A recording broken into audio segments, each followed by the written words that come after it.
दोस्तों, सबसे पहले तो आप सभी को नववर्ष की हार्दिक शुभकामनाएं। दोस्तों, ये जो आज मैं वीडियो बनाने जा रहा हूँ, इस वीडियो को बनाने का कोई ख़ास मकसद तो नहीं है। बस इतना सा है कि इस बीते साल में हमारे पास कुछ गैलरी में फ़ोटोज़ पड़े हुए थे, जिनको जब मैंने देखना शुरू किया तो वो अपने आप बयां कर रहे थे उस समय की स्थिति को, उस समय की यादों को। तो मैंने सोचा क्यों ना उनको साझा किया जाए। स्पेशली ये इस वजह से मैंने बनाया कि मैं कभी बैठ के खुद भी देख सकूं और उन फ़ोटोज़ के बारे में जान समझ सकूं। तो चलिए शुरू करते हैं इस फ़ोटो से। दोस्तों, ये फ़ोटो तब का है जब कोविड-19 ने जन्म भी नहीं लिया था। ये मास्क केवल धूल से बचने के लिए मैंने लगा रखा है। दोस्तों, ये फ़ोटो जब का है, उस दिन मेरे घर के 4 सदस्य और मेरे 3 दोस्तों का अलग अलग जगह पर एक्सीडेंट हुआ था। संयोग की बात ये थी कि जब मेरे उनमें से 2 दोस्त मिलने आए, वो भी चोटिल अवस्था में थे।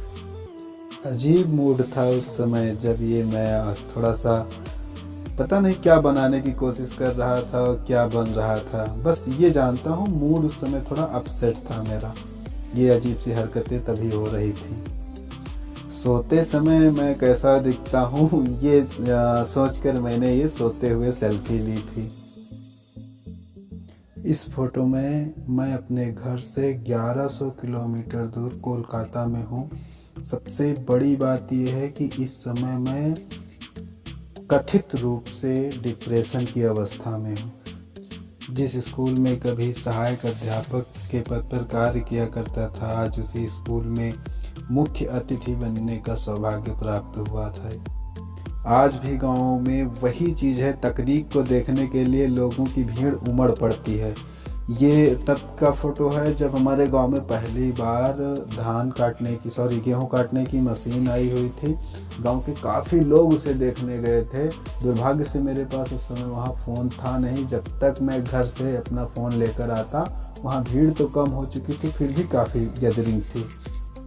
काम तो तरह तरह करने को मिले, लेकिन इन बच्चों के साथ मिलकर जो काम हुआ उसका एक आनंद ही अलग था। ये बच्चे जब हमारे साथ होते थे तो इनके चेहरे पर खुशी होती थी, और इस खुशी को देखकर मैं भी अपने सारे गम भूल जाता था। इस फोटो के पीछे कहानी तो लंबी है, लेकिन बस आप इतना जानिए कि ये हेलमेट, बैग और चश्मा के साथ 35 किलोमीटर की यात्रा साइकिल से करना और लोगों का घूर घूर देखना, ये अपने आप में एक अजीब सा किस्सा था। इस फोटो को मैंने 2 साल अपनी फेसबुक प्रोफाइल पिक्चर बना के रखा। मुझे बहुत अच्छी लगी थी ये फ़ोटो। इस फोटो में मैं अपने ही गांव की एक माताजी के साथ में हूँ, जिन्होंने सेंचुरी मार दी है अपनी उम्र की। ऐसे फ़ोटोज़ बहुत कम देखने को मिलेंगे। हावड़ा स्टेशन, जहाँ पर मैं अब भी कथित रूप से डिप्रेशन की अवस्था में हूँ, अकेले, अपना कोई भी नहीं है यहाँ। इस तरह से कई ऐसे फ़ोटोज़ थे जिन्होंने मेरे जीवन को अजीब सा चेंज दिया, एक बदलाव दिया। इन फ़ोटोज़ का महत्व मेरे जीवन में हमेशा बना रहेगा, और इनकी याददाश्त तो कभी भूल ही नहीं सकता। ये पता नहीं कितनी यादें समेटे हुए हैं ये फ़ोटोज़। और थैंक यू बोलूँगा गूगल बाबा का, जिन्होंने अभी तक ये फ़ोटो सुरक्षित रखे, क्योंकि मैंने अपना एक फ़ोन खो दिया था जिनमें ये सारे फ़ोटोज़ थे।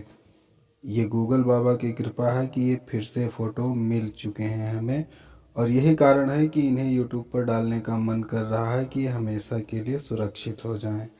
अदरवाइज़ ऐसे फ़ोटोज़ तो शायद ही देखने को मिल पाए। आप अभी तक देख रहे हैं, इसका मतलब आप थोड़ा सा इंटरेस्ट मेरे बारे में जानने में ज़रूर ले रहे हैं। आपको बहुत बहुत धन्यवाद। आशा करते हैं कि आपका ये साल मंगलमय होगा।